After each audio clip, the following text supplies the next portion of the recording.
Good afternoon and welcome to today's ACPE Academy webinar. My name is Mark Medwood and I'm the Program Manager at the ACPE. Today is the second in a series of 3 webinars presented by our friends at SOJOURN, the Southern Jewish Resource Network for Gender and Sexual Diversity. We're joined today by Rebecca Staple-Wax, the Executive Director, and by Robbie Medwood, the Director of Education. Today's webinar is being recorded and will be available for playback from the ACPE Academy webpage for members of ACPE. Additionally, we will be posting the slides from today's presentation, as well as other resources that have been provided to us by our presenters. There will be opportunities during the webinar for you to submit questions. When you move your mouse on the screen, you will see a Q&A button. Click on the button and type your question. Due to the potentially high number of questions that will be asked, not all questions can be answered as part of the webinar. It is now my pleasure to introduce our presenters today, Rebecca and Robbie. Hi, everyone. It's nice to be back with you. I am Rebecca Staple-Wax, and I am a cisgender female, which means, for those that are new to the term, that I was identified female at birth. I express myself as female, and I also identify as female. I use the pronouns she, her, and hers, and we'll talk a little bit about that again throughout the webinar, but if you'd like to learn a little bit more, I suggest listening to and seeing the last webinar that we did. To just refresh people, because both Robbie and I are cisgender, I'm female and he's male, we don't have the life experience of somebody who's transgender. So in order to bring a little bit more authenticity to the webinar, we have a video that we'd like to share with you in order to get a little better sense of what somebody might be experiencing as they transition or come to a realization and how they identify. So here it is.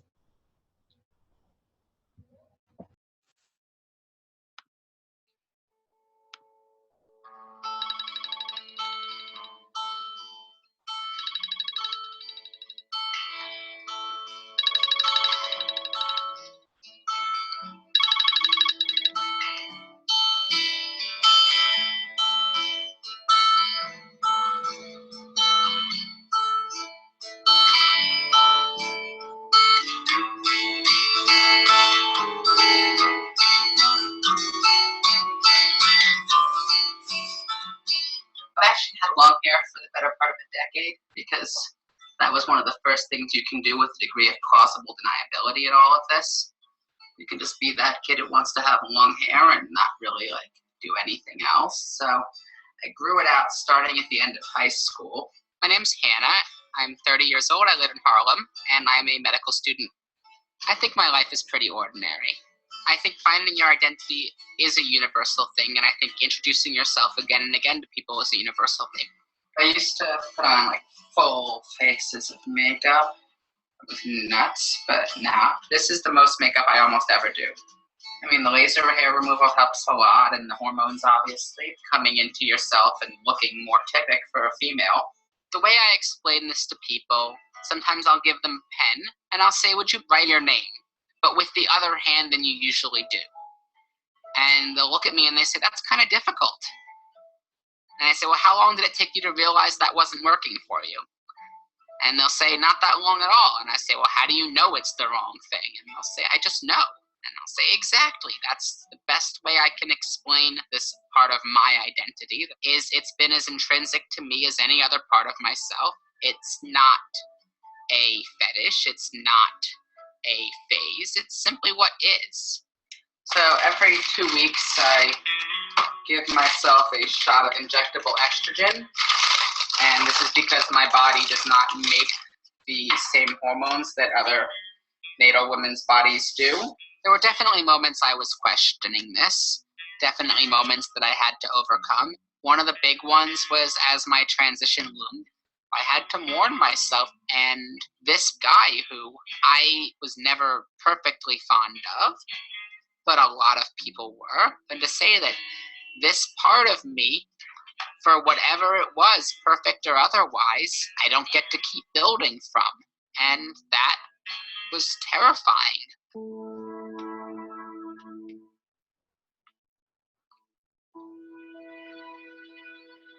You don't actually think about when you're starting it, or even as you're going through it, that there's so much more to be gained from doing it than there is to be lost.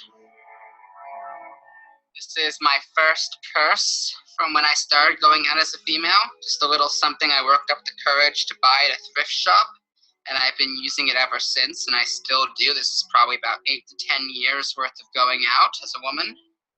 When I'm waking up in the morning, I don't have the dysphoria, and I don't have the mental overhead that I did of here's another day that I feel like a girl, yet I'm going out as a guy. Now it's, I get up in the morning and I say, I feel like a girl. How do I make myself look a little bit better as a girl? And that's what every other girl says. To be able to walk in and to buy women's shoes and not look weird for trying on women's shoes and not feel weird, even if nobody else is paying attention, it feels like everyone else is paying attention. And to be able to get to that point where you can just walk in and not have to think about it is an amazing experience. This is, in fact, the first apartment that I signed under my legal name, Hannah, and with that came a certain degree of joy and excitedness. This bedspread is special to me, actually, because I saw it, I loved it, but I wasn't quite female yet. I didn't think I could pull it off until I was, so I bought it, and I hid it in my basement for about 3 years, kind of a gift to myself for coming out when I finally did. In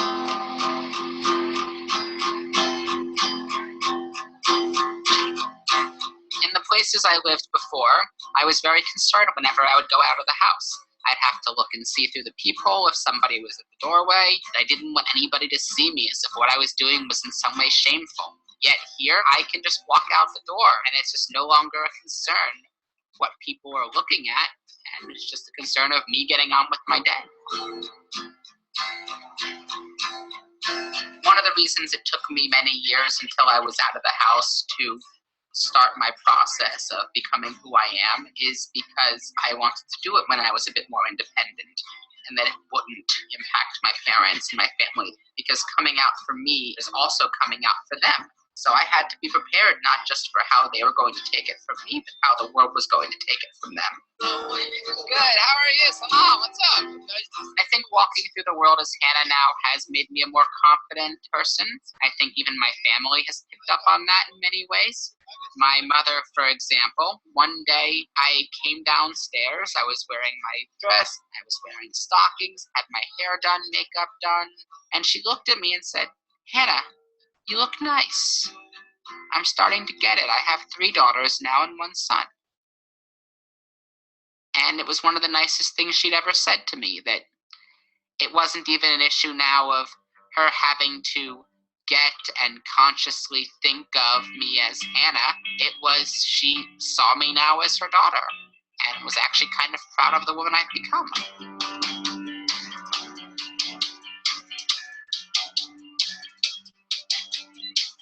I think this is something that people are going to see their friends and their family members do, not because there are more trans people now than there were in the past, because there's something in the water or the air, but because we have created a society where we want to actually measure people by their character and by their content of their soul, and that this is a way to find that and be who you are.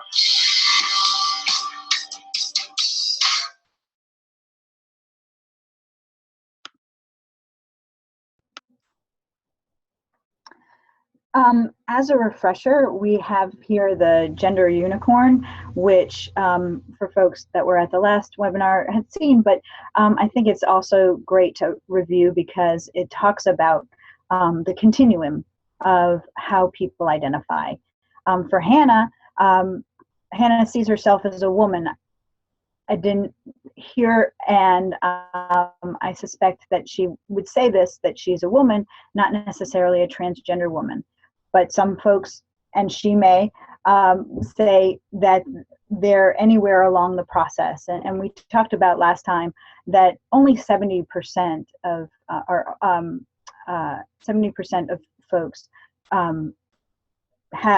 do not have any surgery. There's all ways in which people express themselves as transgender, and that can be through their identity, in terms of how they express themselves with their hair and their makeup.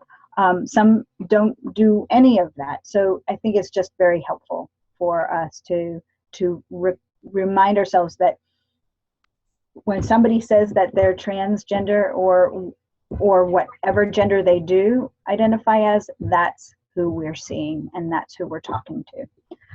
So one of the charts that you see right here are some of the problem language that can be used. We talked about it last time that transgender is an adjective, and doesn't have, or I'm sorry, you're saying transgender as an adjective, but transgender is the correct term. You don't put ed on the end of the noun in which somebody identifies. And I think just this is a very helpful chart in order to be affirming for how folks identify and the terminology that is used these days. Robbie, do you want to add anything else to that? So I will jump in that some of these words that you see are common problems that people make. On the middle column, of course, being the ones that we prefer to use for sure. And we're going to talk a lot about microaggressions. And a microaggression really is these little things that people do where either it might be an unintentional mistake, an intentional mistake, a slight, whether real or perceived, that make people feel less safe. And one of the easiest ways to avoid that is, by following the words that are used on this chart. And it's an easy way to show somebody who is transgender that you are a safe person for them to talk to. So as Rebecca mentioned earlier, neither of us are transgender. We are both cisgender, which actually is perfect for the topic of today's webinar, being an ally and countering microaggressions. One of the most important things to know about being an ally is that you aren't part of the community. You're actually someone who supports the community and wants to be there for them. And it's the job of allies to speak to other allies, and we'll get into that in just a second. But for the fact that we aren't transgender and speaking to an audience that we assume is primarily not transgender, that's where this really comes in, and this is where many of you will come in also. And it's possible to be an ally of any group, and it's really important to know that when you are an ally, you are not actually part of the group. You are pretty much their backup singer, and we'll actually have one final great video at the end for that. But I want to talk about really what an ally actually is. And these are pretty much hard and fast rules for any situation in which you want to be an ally. And for the most part, you listen more than you speak. I know that the word ally actually is a noun, but we like to say that it's really a verb. It's not a title that you get to earn. It is action that you do every day. And it really never stops.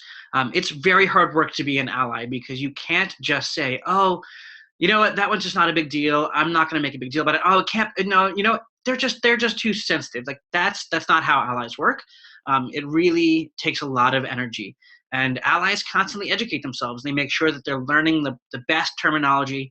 Last webinar, we presented quite a long list of words, of vocabulary words, and those change about every 6 months, and we have to re-update them and change them and make sure we're using the proper terminology every time because things do change quickly. One thing is you cannot be an ally in isolation. It's really nice to say that you like somebody. Excuse me, I'm going to just hang up that. If you don't actually know people in the community and make friends with them and get to know them, then you're not really an ally. You are just somebody who is trying to claim the spotlight, which is one of the biggest cardinal sins that an ally can do. It's wonderful to be an ally. We love being allies, but we need to remember that being an ally is essentially making it more about the people we're trying to help than it is about ourselves. Rather than sharing our story of how we became to be an ally, we share the people stories that we know and how they became who they are. We direct our energy to people who share their identity. This one is a really big one. Allies, their job is to speak to other people like them. So The purpose of today's webinar is not to go out and tell transgender people how to be better allies to other transgender people. That's not what we're doing. We are directing this primarily at the non-transgender community, the cisgender community, on how we can be better allies to trans people. That's a really, really important thing to note and to keep in mind all the time. We're going to make mistakes. We all do. We say the wrong thing. We ask the wrong question. We apologize when somebody says that we've made a mistake, and then we move on very, very quickly. One of the things that people sometimes do is they monopolize the emotional energy. There's a story I heard of a person who is an ally who made a mistake and was so upset that they made a mistake, they got down on the ground on their knees and begged for forgiveness. And that's a lot of emotional energy to take away from somebody. You probably have seen it very often when you comfort somebody who is in mourning, and all of a sudden you share your own story, and they end up comforting you more than you're comforting them. That's monopolizing the emotional energy, and something that allies really try and avoid, making sure that, it's hard to be transgender. It is not as hard to be a trans ally. And even when you as an ally take some of the heat off of somebody else, we still have the privilege of being able to deflect that and being able to be accepted in most places that we go. That's not the same kind of privilege that other people share. And it's important to recognize what privileges we do have so that we understand that, it really isn't about us and what we're doing. So I've got a list of common things that allies say that we should probably avoid, and we'll go through these step by step. One of them, this one's one of my favorites, you should jump at the chance. Oftentimes, those of us who are not a member of the community expect people in that community to be our educators. And really, some of us are willing to do so. I know that when it comes to LGBT issues and trans issues, Rebecca and I put ourselves out there every day as educators, and we are more than willing to answer the awkward and inappropriate questions and talk about them. But the average person on the street is just trying to live their lives. The clients that you're going to deal with are just going to try and live their lives, and it's going to be your job to go to Google, go to our website, go to some of the resources that we're sending out in the email a little later to educate yourself so that you can talk to them and not have them be your teacher, but have them be your client and really develop that relationship with them. That's what's really important. You don't look trans. Passing, the term is called passing. It's when somebody isn't visibly read as transgender. There are some people in the world who passing is their ultimate goal. They don't want people to know that they're trans, and that's great for them. And there are other people who don't care or whose goal isn't to pass. They just want to live their lives every day. So unless somebody specifically says to you or asks you, do I look trans to you? This isn't a topic that you really want to broach, that you really want to go to. In the same way that you wouldn't comment on somebody else's look, oh, I never would have known you were that fat when you wore that jacket, or whatever it might be. There are a lot of words that we use that we probably need to avoid, and so this one is definitely one of them. We mentioned earlier, have you had the surgery yet? As we already said, 70% of trans people don't have any kind of surgery. And we don't walk up to people in a non-medical setting where we are their doctors and say, could you please tell me about your genitals? And it wouldn't be appropriate to say that to transgender people either.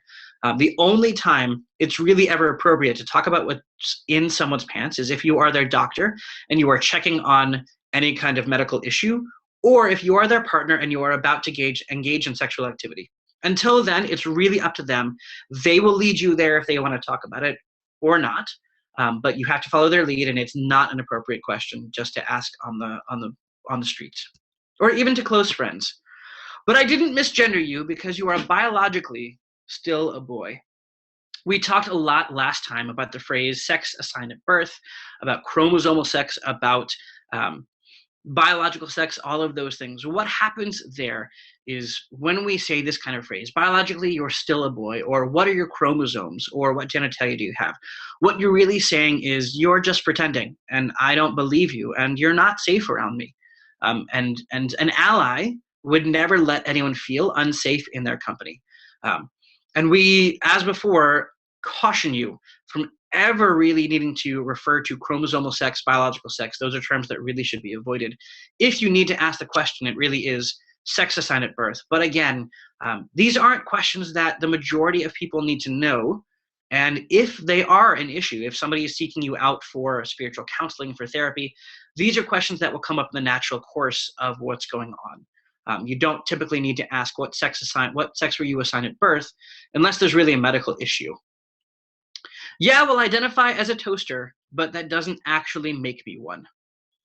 There is a profound difference in being something in imaginary play, pretending to be a dog, whatever it might be, and then actually consistently, insistently, and persistently identifying as someone. As Hannah said in the video, if you all tried right now to write with your non-dominant hand and it just felt wrong, it's really very comparable in that sense that people are who they are, and it's our job as allies to believe them and accept them. We don't see this kind of thing happening as a trying on as a joke, especially with the toaster, with other things. When it comes to gender and who people are, they really, by the time they're ready to tell you, they are absolutely ready to tell you. That's really not a question. And people might be unsure of their identity, and they might say that I think I might be, or I think I am, or I used to think I was. And that's okay too, because some people oftentimes spend their whole lifetime figuring out exactly who they are. But again, it's our job as allies really to accept them exactly as they are. I can't be transphobic because I have a trans friend, a trans brother, or an uncle or somebody, or I have a friend, I know somebody. Some of my best friends are transgender people. As much as I wish this were true, because so many of us really do know somebody who is transgender, it's just not. We can be homophobic and have a gay family member. We can be racist and have a friend of another race. We can be all of these things. And even if we have that relationship with somebody where we can joke around and say these kind of things in private, that doesn't mean that those are public things. When we work with kids, we often ask, what's the difference between telling a joke about your own race or ethnicity and telling one about somebody else's?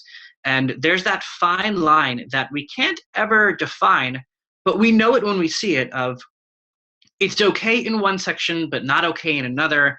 It's not okay if somebody overhears.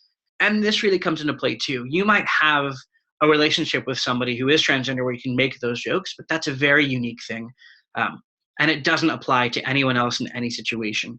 You might have a client or somebody that you've gotten to the point where you can have some really frank conversations and ask what might otherwise be inappropriate questions. But that does not apply all around by any means. I didn't make up the joke, I just heard it on TV, so don't blame me. There are a lot of bad jokes on TV. There are really a lot of offensive jokes on TV, and too often transgender people, specifically transgender women, are the butt of jokes. We see it a lot in incredibly popular shows. How I Met Your Mother had a running joke about that kind of thing. Friends did it. A lot of our most beloved programs really turned transgender people into the punchline, and it turns people very dangerous, because it assumes that we can do the same thing, or that transgender people are predators or something to be feared. Jokes are a very fine line and a very strange thing to deal with.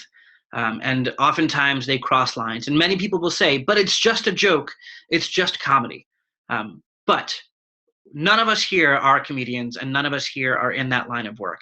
And while the conversation can certainly be had on what is appropriate and inappropriate for a comedian or a TV show, it's pretty easy and clear to say that we are not those people.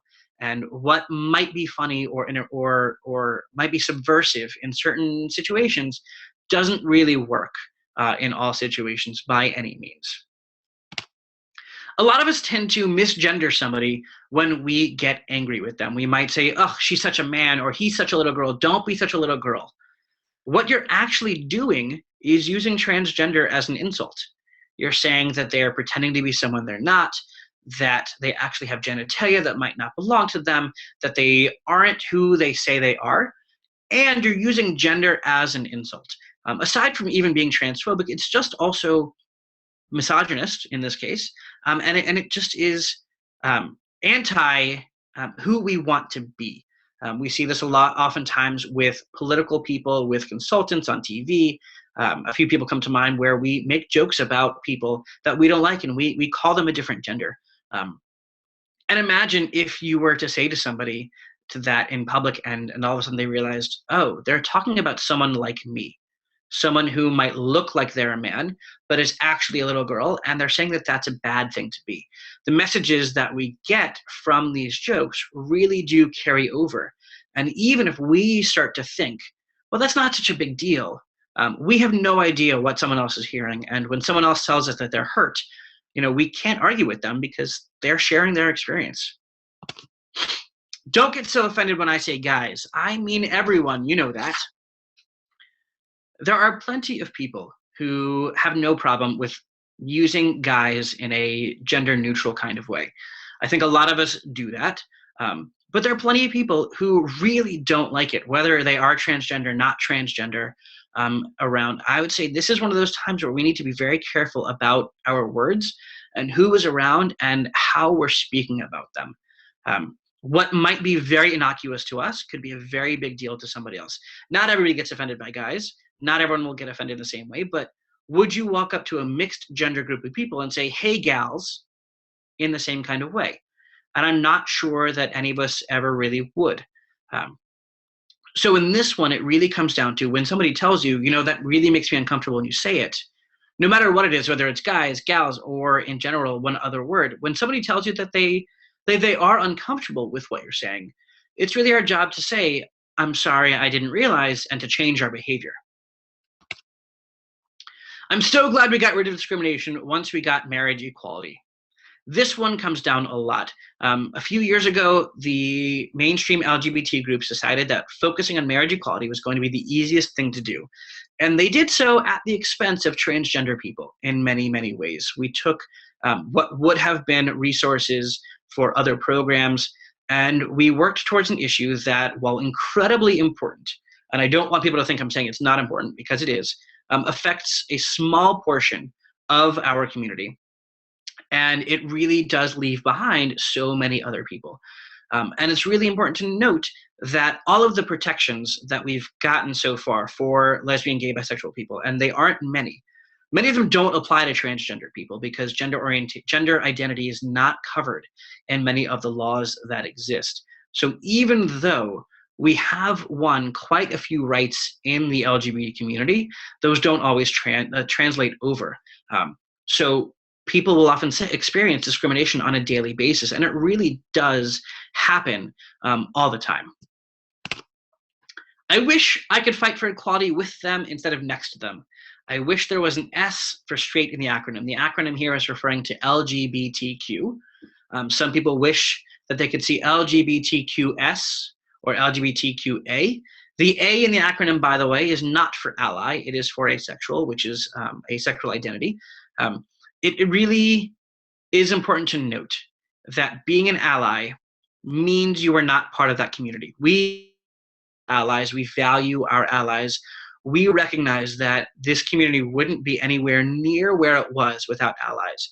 And I think especially when it comes to the trans community and the next set of struggles in hospitals and hospices and all kinds of places, allies really are some of the most important people around. And allies often take the heat away from other people, and they deflect the heat off of others. And we value them and love them, but they're not part of our community. They're our supporters and our loved ones, and we love them back, but they aren't the same. And a lot of you will see this one, especially in the religious world, and this one is where we get the most, I would say, pushback and the most discussion surrounding love the sin or hate the sin. On the surface, it seems like it is a very simple way of saying, well, I might not like everything that you do, but I still love you. The problem is that when we talk about sexual identity or gender identity, those aspects really are an inherent part of who we are, who we fall in love with, who we wake up as, who we are as people really is such an integral part that what you're saying is who we are as a person is a sin. And I know that's not the intention, but that's what comes across.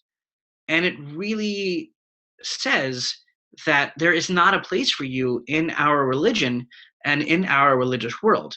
And Rebecca is going to introduce us to some people who show that that's just not true. There are plenty of religious folks. And some of the links that you'll get actually in our follow-up email show just how strong the religious world can be for LGBT people.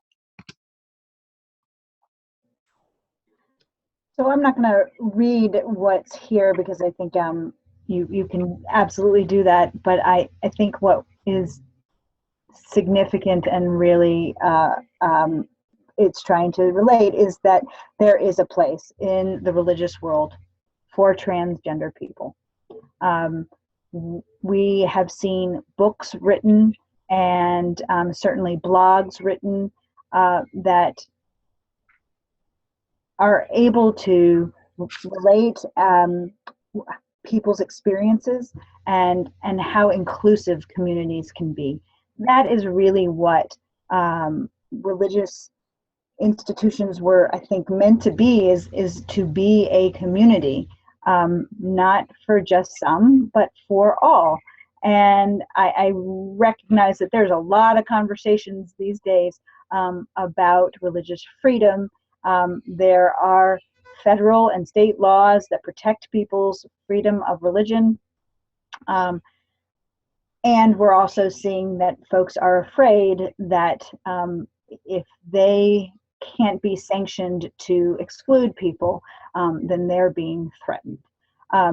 And that's happening all over the country right now. So I think a lot of these legislative bills are actually bringing communities together and seeing people of faith, clergy, lay people, congregations, and communities rally together, literally as well as figuratively, speaking up and writing and going and speaking to their legislators about how they're not for excluding anybody from all religions.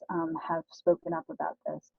And so one of the things that I wanted to say to what Robbie had mentioned before was that it may seem like one needs to walk on eggshells in order to be an ally, but really what it is it's an effort, and it takes work, and it's building relationships. And one of the things Robbie mentioned was about apologizing. Another story I heard was, met somebody at the cashier, and they said, yes ma'am, and looked up and recognized that this person was more androgynous in their expression. And what that person said was, I'm sorry, I don't know if you identify as a man, or a ma'am, excuse me, and just went on. Instead of doing the groveling and getting on the ground and begging for forgiveness, you can apologize when you recognize that there's something that may not have been right in what you've said.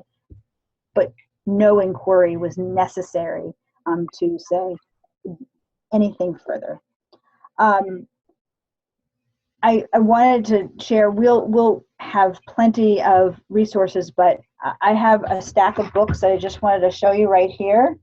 These are all great books, and we'll list them, but there's God versus Gay, and although we're not talking about sexual orientation, but there's great resources like Struggling in Good Faith, and Through the Door of Life, A Jewish Journey Between Genders.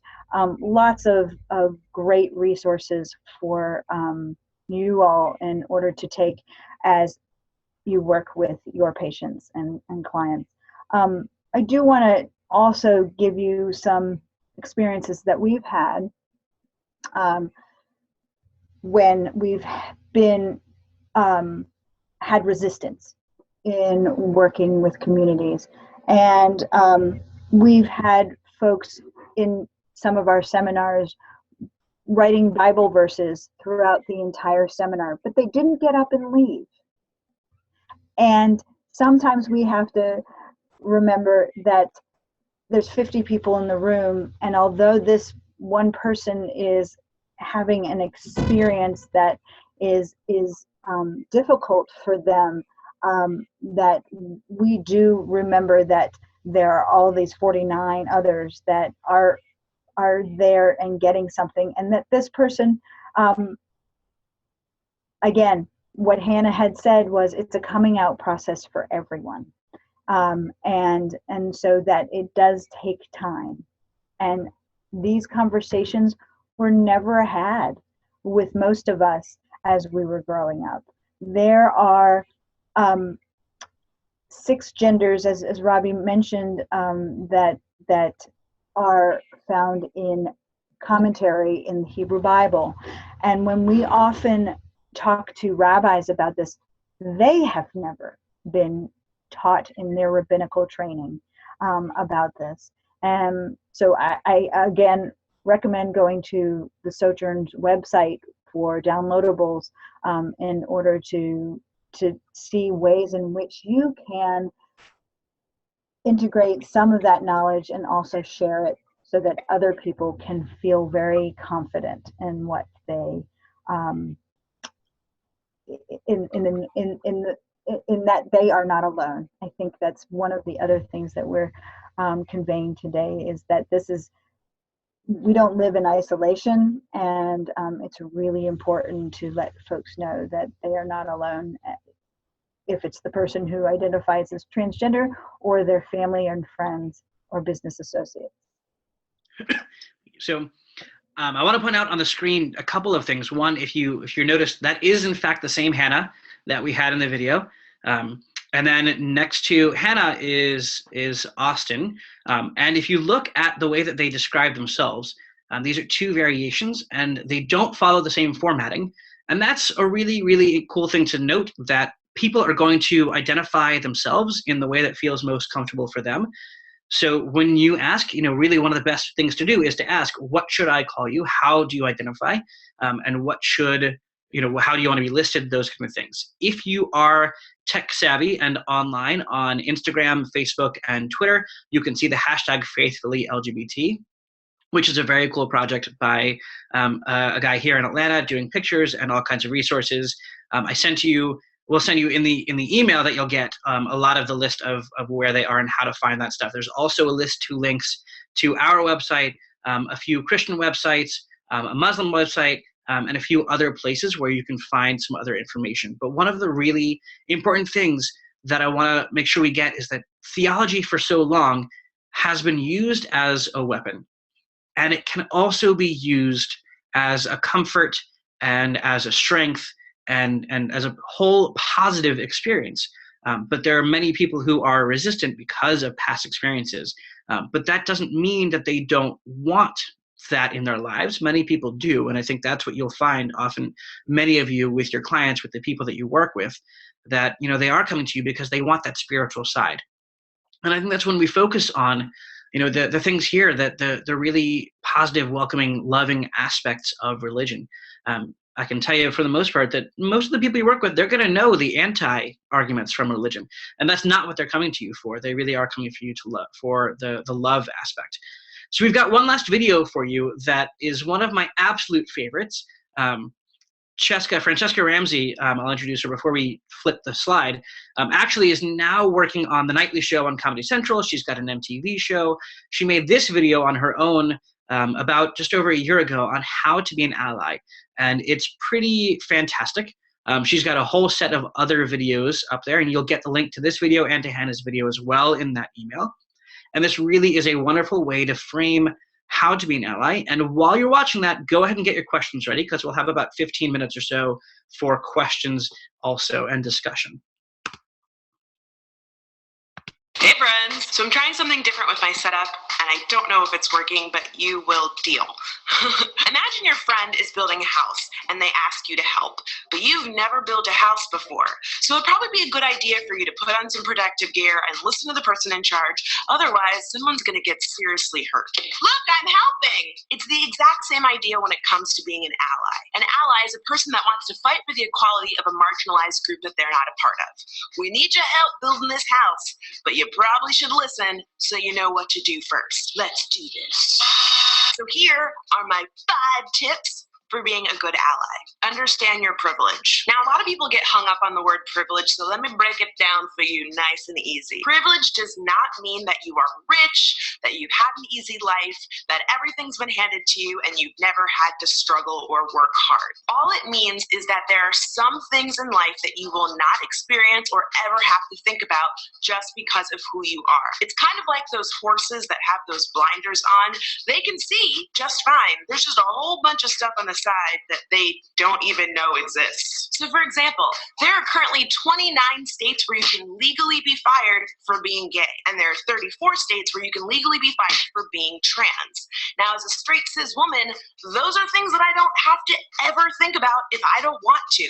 I'm not going to be fired because I'm straight, and I'm not going to be fired because I'm cis. So it makes sense that before I can fight for the rights of others, I have to understand what rights I have and others don't. That's privilege. Listen and do your homework. It sounds like a no-brainer, but it's not possible for you to learn if you aren't willing to listen. So you gotta know when to zip up the lippa. I don't know. You get what I mean. But that's the thing that's so cool about social media. There are so many people sharing their stories all around the world and connecting with people that they normally would never get a chance to without the power of the internet. So do your homework. Start reading blogs, tweets, news articles, and stories so that you can get caught up on the issues that are important to the communities that you want to support. Speak up, but not over. If the Fight for Equality was a girl group, the ally wouldn't be the lead singer or the second lead singer. They'd be Michelle. An ally's job is to support. You want to make sure that you use your privilege and your voice to educate others, but make sure to do it in such a way that does not speak over the community members that you're trying to support or take credit for things that they are already saying. This isn't Mario Kart. Stay in your lane. Realize that you're going to make mistakes and apologize when you do. Nobody's perfect. Unlearning problematic things takes time and work, so you are bound to mess up and trip and fall. But don't worry, you can brush yourself off and get right back up. And back up! Just remember that it's not about your intent, it's about your impact. So when you get called out, make sure to listen, apologize, commit to changing your behavior, and move forward. Last but certainly not least, actually the most important thing on this list is remember that ally is a verb. Saying you're an ally is not enough. You gotta do the work. 1 through 4. 1 through 4. As always, there are links in the video description box to some of the things I mentioned in this video, along with some resources that have been really helpful for me as I've gone along in my journey to be more conscious. So I want to hear from you in the comments. What are some sites that you suggest checking out? And what are some things that have helped you become a better ally? Let me know in the comments below. Don't forget to subscribe and help see you when I see you. Bye! All right, so we have time for questions for discussion. If you want to share your stories, if you want to ask, feel free to add them into the Q&A box, and we will get to them as we get to them. So go ahead and start sending them in as we speak. So as you are doing that, I want to focus a little bit more on one of the things that Francesca said about understanding your privilege. And I think that's really important, especially for those of us whose life experiences aren't the same as the people that we're working with. And I would encourage all of you to actually take a few moments and write down the ways that you might benefit or you have had experiences that make you a little bit safer in certain places. Think about when you go to the hospital. What's it like for you? Do you have somebody who second guesses who you are? Do you have to really work for yourself in the same kind of way? Or are you able to really just walk in at the moment? I'm having issues with my mouse, so I can't see the questions as they come in. So Rebecca, if you want to jump in. So there was one question that just asked if we sent out slides from the last presentation. And so yes, yeah, the slides did go out, and I think Mark has those, so he can send them back to you as well. We have those in the recording and links that we sent out as well for that one. So I would recommend that take a moment to write and evaluate where you stand. I see there's another question come in. I can't actually get to it, but Rebecca? So the question is, how long have people been having genital reconstruction surgery? How has the surgery made the experience different for trans people? So here's something really interesting. If we want to talk about history, there are records from early Jewish literature from the Mishnah and the Talmud that talk about people having genital reconstruction surgery of some kind. They reference things like becoming a eunuch in a religious setting or doing it for their own idea. Go back to that. So it's been going for a while, as it is as of today. So one of the things is that genital reconstruction surgery is one of about 100 different surgeries that somebody could have. And what it means to individual people is really as individual as the people are themselves. Some people, I have a friend who just had surgery. She just had vaginoplasty. She just had vaginoplasty, and for her, the reason was that she wanted to feel confident when she was in a locker room or wearing certain clothing. Other people don't have surgery, or they might shave an Adam's apple or facial reconstruction surgery to more feminize their face. But really, the reasons why somebody gets something and doesn't get something is very individual, and it often does have a big effect on them, but that's a really individual and unique thing. So Robbie, can you go back to the language slide? I think it's the one that, you know, the box that had the do's and the don'ts. Sure. The quick question was, talk about the language slide and give more examples. Sure. So especially when it comes to things like transgender as an adjective, as a noun, we often hear people talk about, well, the transgenders say, or, oh, I knew a transgender once. That's a phrase to avoid. Somebody is a transgender person.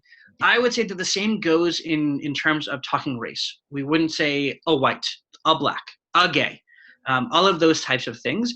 You know, those are all descriptors of what kind of person someone is. And so that's a really simple way. The same thing goes for the fact that it's not transgendered. One of my friends likes to joke around that she has a gender ray gun and she will come and transgender you.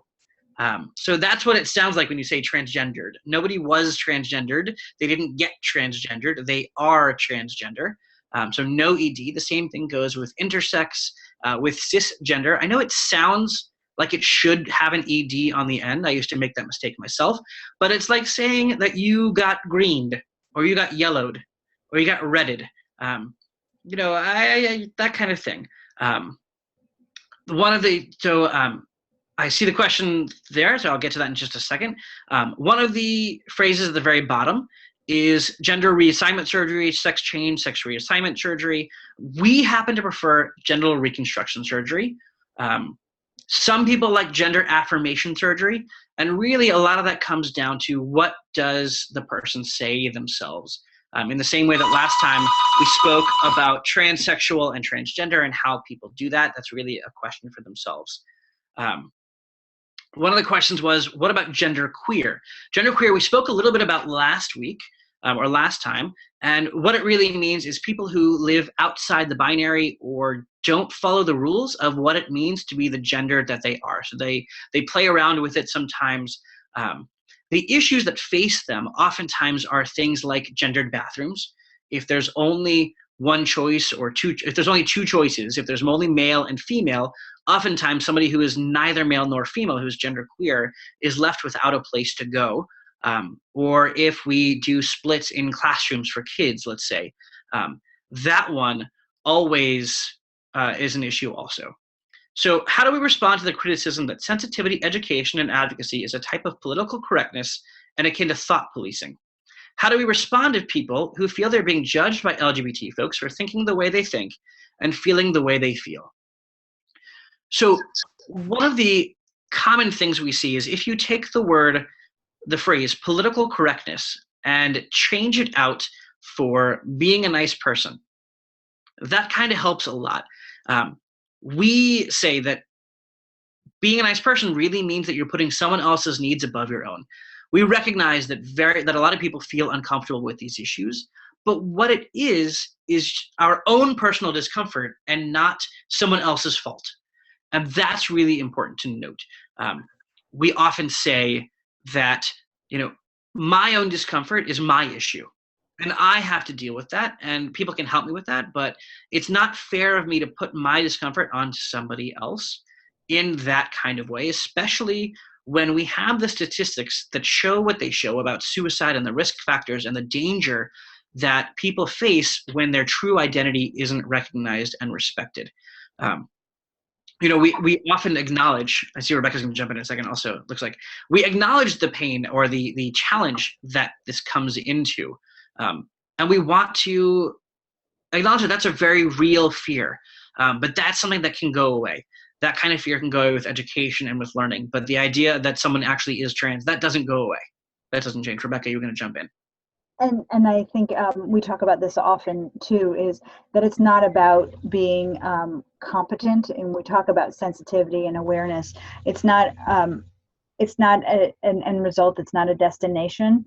It's a process, and it's a journey, and that it's somebody else's life experience, and we're not the experts. And so if we're curious about people's experience, then it's not about really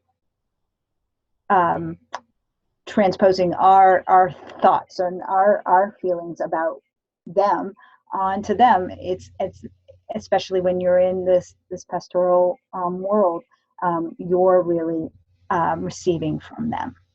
Absolutely.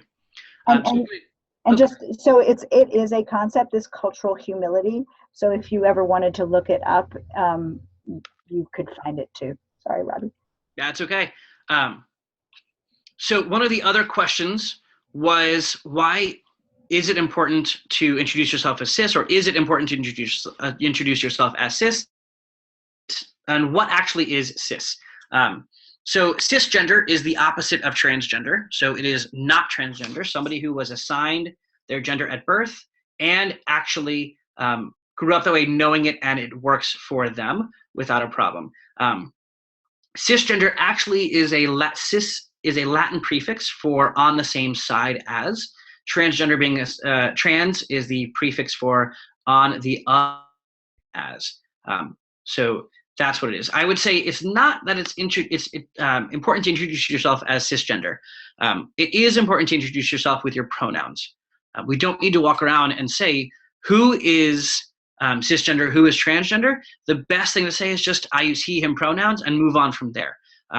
It's very similar to asking about genitalia. We don't need to worry about who someone was 20 years ago unless that's very critical to the story. We just say, who are you now? Who do I need to know? And how do you want to introduce yourself to me?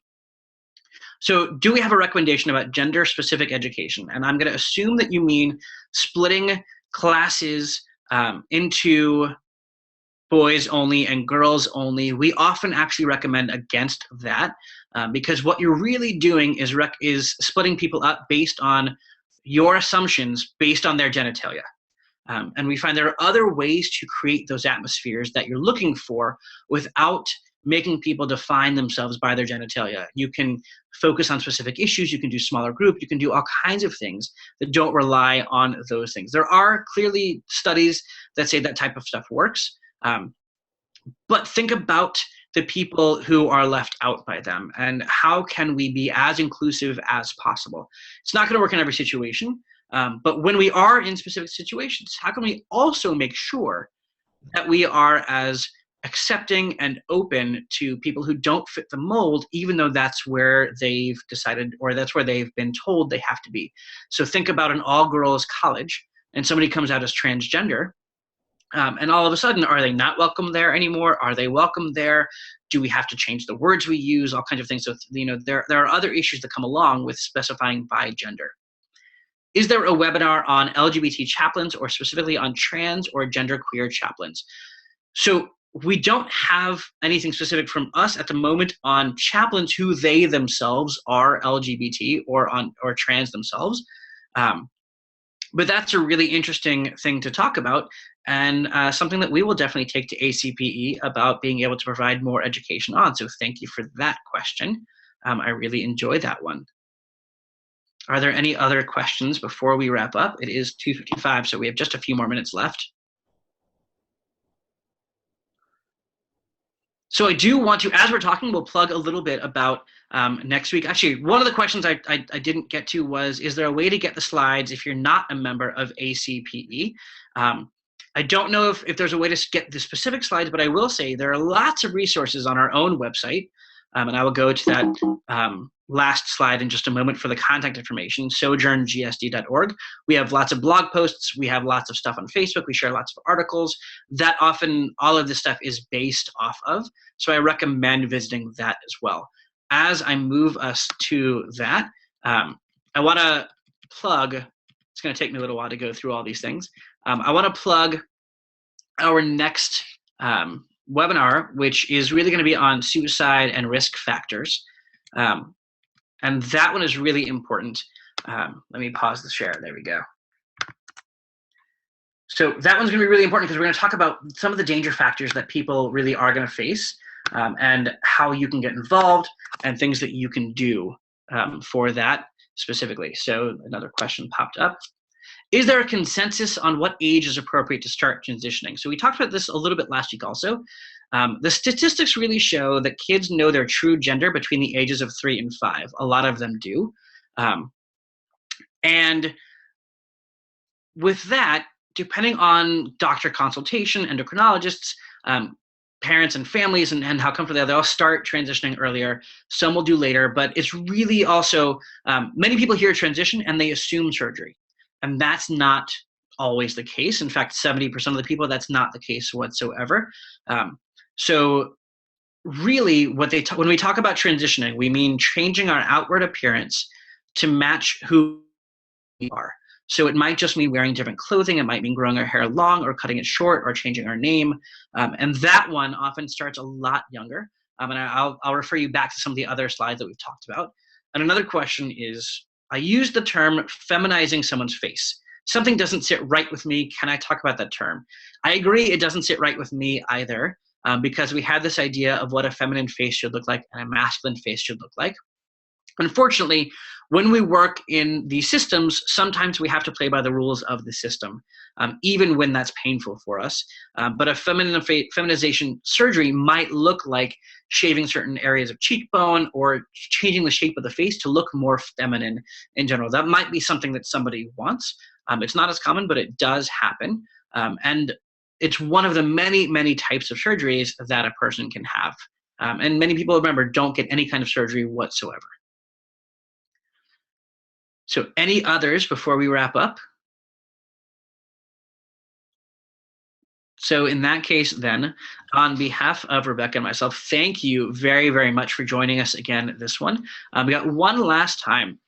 When a chaplain visits a patient who was identified by nursing staff as transgender, would it be advisable for the chaplain to relate out of this identification or to overlook it? I would say if you are told, if a person is out as trans, confident enough and telling people and their nurse that they are transgender, you should definitely not overlook it, because that would be overlooking their identity. And that's a really big deal. What you can say is, I saw on your chart that you are transgender. Can you tell me more about what that means to you so I can better understand?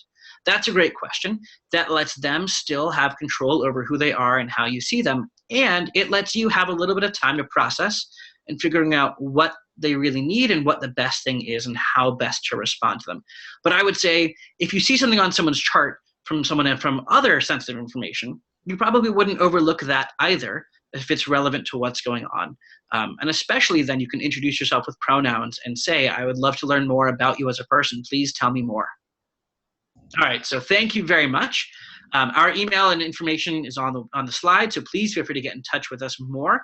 You'll be getting an evaluation from us. We do pay attention to those. And I believe Mark is going to jump in with any other details. And thank you, Rebecca and Robbie, for today's presentation, and to everybody for joining us. And we hope to see you at the remaining webinar in this series that will take place on March 22nd. And in addition, information about future webinars can be found on the ACPE Academy webpage under the resources section.